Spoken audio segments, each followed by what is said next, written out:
Bonjour et bienvenue sur la chaîne Mincir durablement et sans frustration. Et aujourd'hui, je vais vous parler des boissons énergisantes. Et sont-elles bonnes pour la santé?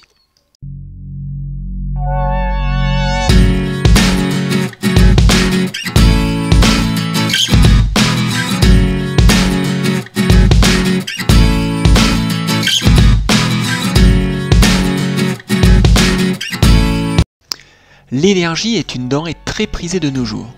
Les consommateurs sont attirés par des produits présentés comme des boosters d'énergie, qu'il s'agisse de bars ou de boissons dites énergisantes. Rien qu'aux États-Unis, les ventes de boissons énergisantes ont augmenté régulièrement entre 2015 et 2018 avec des ventes annuelles de plus de 3 millions de dollars. Les boissons énergisantes sont particulièrement appréciées des jeunes, qui les plébiscitent pour améliorer leur performance cognitive et dynamiser leur soirée. En 2013, 68% des adolescents de 10 à 18 ans reconnaissaient en être des consommateurs réguliers. Interdits en France jusqu'en 2008, ces produits à base de taurine et caféine continuent de soulever des interrogations. Censées accroître les performances mentales et physiques, les boissons énergisantes n'ont en fait rien à voir avec les boissons énergétiques, ces dernières étant adaptées aux boissons du sportif. C'est la publicité qui entretient volontairement cette confusion. Leur impact sur l'effort sportif est même plutôt négatif puisqu'elles tendent à déshydrater l'organisme avec des troubles du rythme cardiaque lorsqu'elles sont consommées en excès. En 2008, les centres antipoison français ont recensé des dizaines de cas de troubles suite à la consommation de ces boissons, dont certains impliquant des arrêts cardiaques. Mais les risques des boissons énergisantes sont-ils plus importants que les bénéfices? Telle semble être la conclusion d'une nouvelle recherche publiée dans le Journal of the American Heart Association. Pour l'étude, les jeunes participants en bonne santé ont consommé deux types de boissons énergétiques, ou un placebo sans caféine et sans stimulant. Les boissons ont été consommées pendant 1 heure, 3 jours différents, avec une pause de 6 jours entre chaque. Les scientifiques ont découvert que les boissons énergisantes modifiaient l'activité électrique du cœur des participants et augmentaient leur pression sanguine. Les changements subis par le cœur des sujets, qui étaient liés à la compression et à la relaxation des cavités cardiaques, sont généralement considérés comme légers. Mais les auteurs de l'étude affirment que les personnes souffrant de problèmes cardiaques ou celles qui prennent certains médicaments et qui consomment des boissons énergisantes pourraient être plus à risque. Dans des recherches antérieures, la consommation de boissons énergétiques a été liée à des effets secondaires, notamment une pression artérielle élevée, un rythme cardiaque irrégulier, des convulsions, des accidents vasculaires cérébraux et des crises cardiaques.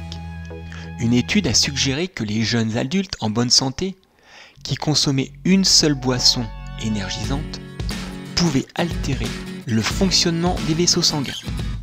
L'un des problèmes des boissons énergisantes est qu'elles contiennent souvent de la caféine en plus d'une ou plusieurs stimulants supplémentaires tels que le ginseng ou le guarana. Ces herbes peuvent avoir une interaction synergique avec la caféine, ce qui signifie que l'effet combiné est plus important que l'impact de chacune d'entre elles prise isolément. Comme je le disais auparavant, la plupart des boissons énergisantes contiennent plus de 100 mg de caféine par canette. Certaines en contiennent 180, ce qui correspond à 2 ou 3 cafés expresso, alors que l'Organisation mondiale de la santé recommande par exemple aux femmes enceintes de limiter leur dose quotidienne à 300 mg. Certains organismes de santé vont encore plus loin en recommandant un apport quotidien maximal de 400 mg par jour, soit l'équivalent de 2 boissons énergisantes. Un excès de caféine provoque de nombreux effets indésirables: nervosité, agitation, anxiété, insomnie, irritation de l'estomac, diarrhée, etc., etc., etc. De plus, la caféine, contenue dans ces boissons, peut masquer les effets de l'alcool et entraîner des risques plus importants. De plus, la teneur en sucre des boissons énergisantes peut varier de 0 à 80 g par canette. Certaines d'entre elles n'en contiennent pas du tout parce que le sucre est remplacé par des édulcorants comme le sucralose, qui, attention, n'est pas moins nocif que le sucre raffiné. D'autres peuvent en contenir beaucoup plus, par exemple celle vendue en canette de 500 ml. En moyenne, la teneur des 3 produits leaders du marché avoisine les 50 g par canette, soit l'équivalent de 12 morceaux de sucre. Je ne recommande donc à personne les boissons énergétiques, y compris aux athlètes et aux adultes en bonne santé. En plus des effets indésirables potentiels, les boissons énergétiques masquent des symptômes de fatigue qui sont des signes que votre corps est déséquilibré. En ce qui concerne votre niveau d'énergie, certains des facteurs les plus importants sont le sommeil, la nutrition, l'hydratation, la gestion du stress et l'activité physique. Même de petits changements peuvent faire une différence.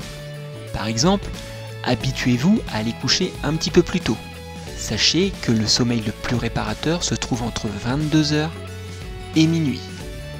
Optez pour des produits frais. Remplacez les aliments hautement transformés par des alternatives fraîches, par des produits biologiques.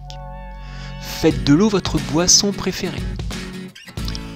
Pour gérer votre stress, faites de la méditation, du yoga ou encore de l'hypnose.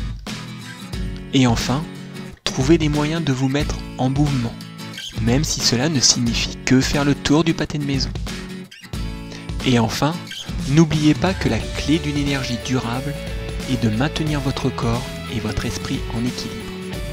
Au lieu d'une solution rapide en boîte, prenez un verre d'eau, asseyez-vous dehors et grignotez une pomme avec quelques amandes, plutôt qu'une option sucrée. Les petits pas que vous faites pour privilégier le bien-être vous permettront d'obtenir de meilleurs résultats énergétiques aujourd'hui et demain, sans avoir besoin d'un coup de pouce artificiel. Voilà, cette vidéo est maintenant terminée.